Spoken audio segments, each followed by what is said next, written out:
are there benefits to filing taxes early? What happens if I fail to file before the deadline? Okay, two different questions. You want to take question one and I'll take question two? Okay, so what happens if what are the benefits to filing early? Correct. Depends on how you define early, right? Some will define early as simply by April 15th, right? That's the early version of filing and not filing an extension. Filing early can have a lot of benefit in more the future-looking thing, from my opinion, right? So filing early, sometime February or so, one, it can help you, can we put money into this IRA type deal? What are our thresholds or limits on that can be an important piece. But also, if things have been changing a lot or you've been owing a lot, being able to catch something early, having a good tax advisor, another shameless plug, to come in and say, oh, hey, you owed $4,000 this year, make these changes so that you don't owe it again next year. For the person who took an extension and filed in August, that's fine. Now, you're still 2 months early. You're totally allowed to do that. However, if something needs to be corrected, you're already in August.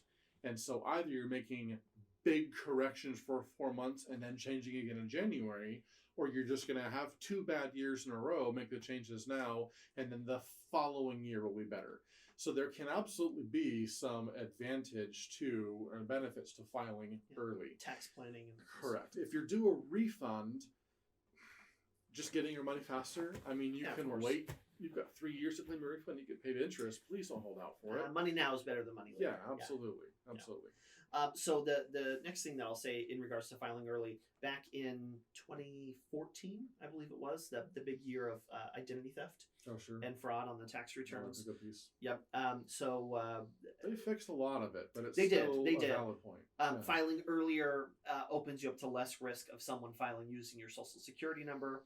Also for dependents, right? So children on your tax return, there is risk potentially for someone else claiming your dependents if they have access to their information. The earlier you file, basically the first person to file claiming the dependent gets the dependent. It's more complicated than that, but there are a couple of good benefits to filing early.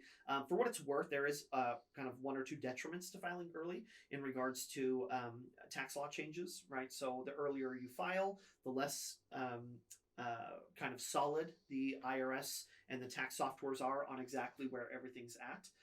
And so, I've got people who want to file on January the 3rd, and that's pretty rough, right?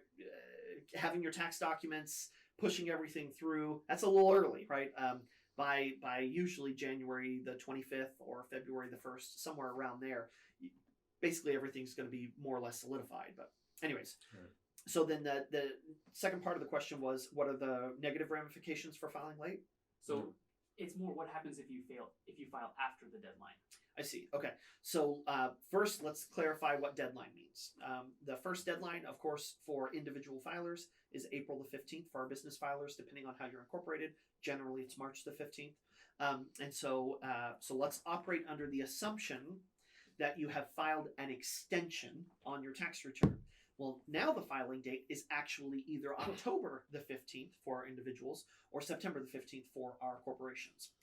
And so just vernacular, we need to make sure that we're operating under the same jargon, if you will. And so in the scenario in which you have filed an extension, then you're actually not filing late as long as you meet the secondary deadline or the extension deadline.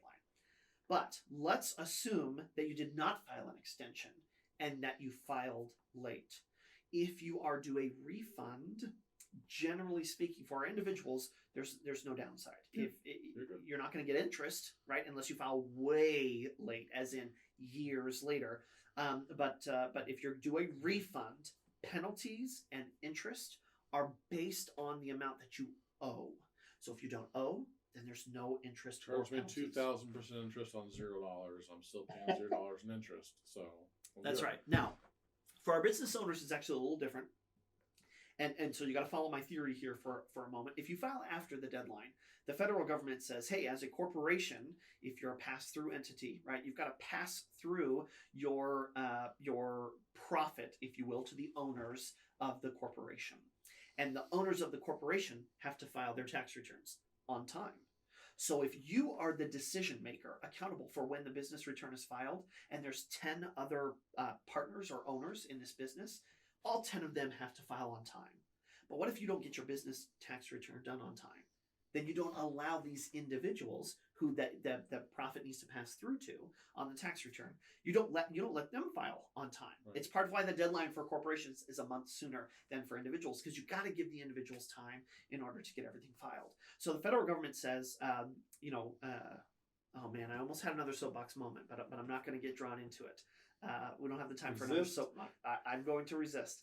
Can I? Yes, I'm going to make myself. Okay, so the idea here is that there can be penalties on corporations who don't file by the deadline. I have to slot it in real quick. Generally, these corporations don't pay taxes, and I'll go more into. I will soapbox You're that. gonna get political here real quick. I guarantee I'm going to soapbox that sometime in the future. But generally, these pass-through entities, S corporations and partnerships, do not pay income tax. The income tax is passed through to the but owners. they can have penalties assessed That's on right. them.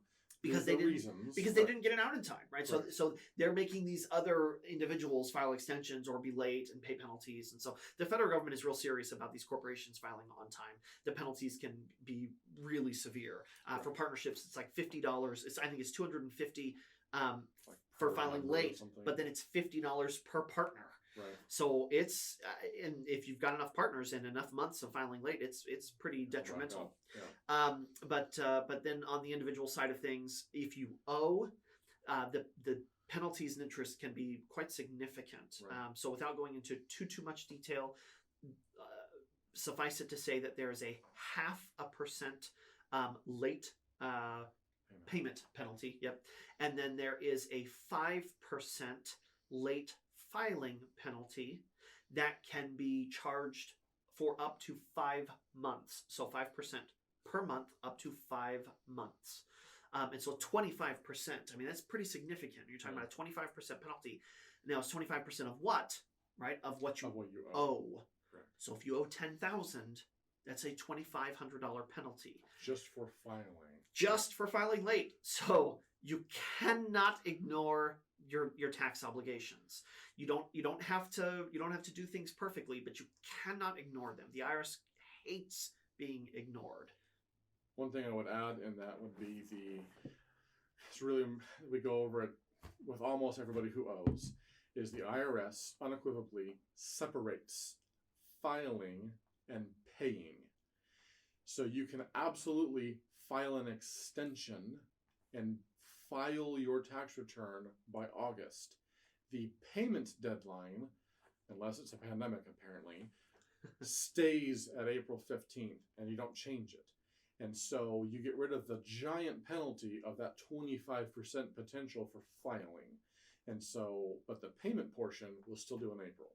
And so there will still be that payment penalty and interest is going to happen regardless.